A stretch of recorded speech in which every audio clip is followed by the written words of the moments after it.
দেশ জুড়ে বইছে ত্রয়োদশ জাতীয় সংসদ নির্বাচনের হাওয়া। ভোটের মাঠ দাপিয়ে বেড়াচ্ছেন বিভিন্ন রাজনৈতিক দলের প্রার্থীরা।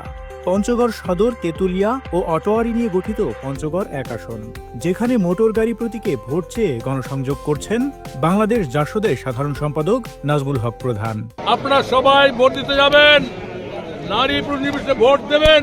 বৃহস্পতিবার পঞ্চগড় পৌর শহরের গরুহাটি এলাকায় গণসংযোগ করেন তিনি। সব শ্রেণী পেশার মানুষের কাছে মোটর গাড়িতে ভোট চান নাজমুল হক প্রধান। এ সময় তার দলের বিভিন্ন পর্যায়ের নেতাকর্মী ও সমর্থকদের উপস্থিতি ছিল চোখে পড়ার মতো। গণসংযোগকালে নাজমুল হক প্রধান নির্বাচিত হয়ে পঞ্চগড় সহ সারা দেশের উন্নয়নে কাজ করার আশাবাদ ব্যক্ত করেন।